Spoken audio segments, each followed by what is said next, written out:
Thank you, Your Excellency, for those profound and inspiring words. It is also my honor to invite His Excellency Dr. William Samoei Ruto, President of the Republic of Kenya, to deliver his remarks.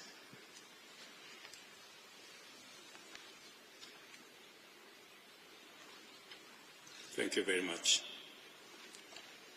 Your Excellency, Prime Minister Abiy Ahmed, Your Excellency Antonio Guterres, Your Excellency Shabut, Your Excellency Musa Faki, Excellencies, ladies and gentlemen. The conflict in Sudan, now in the 22nd month, has devastated a nation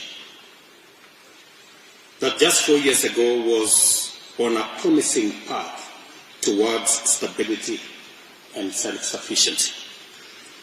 Tragically, Sudan's progress towards food security, once exemplified by record wheat harvests and sugarcane plantations, some of which I had the occasion to visit when I served as Minister for Agriculture.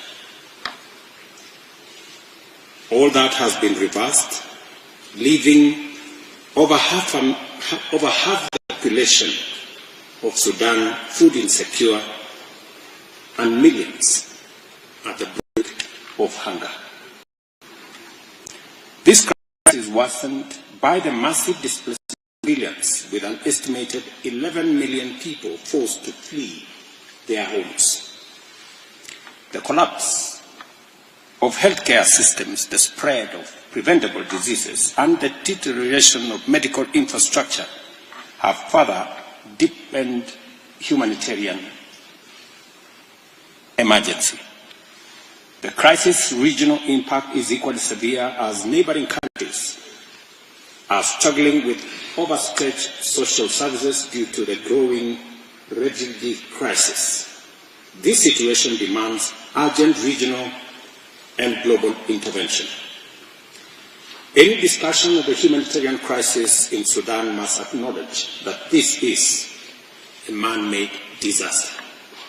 It is deeply regrettable that the dire humanitarian situation in Sudan stemmed from a political crisis that has escalated into prolonged and senseless armed conflict.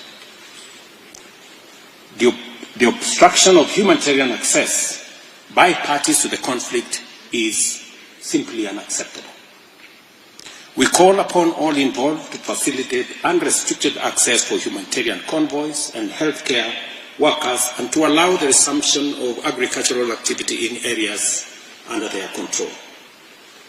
Your Excellencies, our presence here today reaffirms our unwavering solidarity with the people of Sudan. It is incumbent upon all of us, member states and people of goodwill alike, to support ongoing efforts towards a peaceful resolution while addressing the urgent humanitarian needs of those affected by this conflict, especially women and children. Only through collective commitment and decisive action can we help restore stability and hope for a peaceful future in Sudan. Kenya continues to urge the warring parties to recognize that a military solution, if any, will not and has never brought sustainable peace. We encourage all Sudanese stakeholders to commit to a political resolution through genuine and inclusive dialogue. We continue in Kenya to provide a platform for different actors, political groups, civil society groups, to forge agreement, consensus on the way forward. And as a steadfast advocate for peace, Kenya, alongside IGAD, remains fully prepared to support and facilitate efforts towards a negotiated settlement. It is also imperative that we work together to alleviate the suffering of our Sudanese brothers and sisters. At the Humanitarian Pledging Conference for Sudan held in Paris in April 2024, Kenya pledged $1 million to support humanitarian efforts in Sudan. I am pleased to reaffirm that Kenya will fulfill this pledge with an additional $1 million to demonstrate our support for the Sudanese people.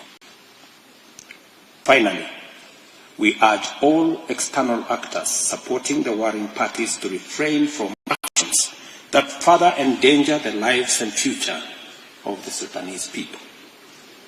As members of the African Union and the United Nations, we must uphold the fundamental principles of respect for territorial integrity, national sovereignty, and good neighborliness in our pursuit for lasting peace and stability in the Sudan. I thank you for your attention. Thank you, Your Excellency, for your thoughtful remarks. Next, we are privileged to hear from His Excellency, Sheikh Shahbout bin Nahyan Al Nahyan. His commitment to humanitarian efforts has been unwavering, and we look forward to his valuable insights and contributions to this critical dialogue.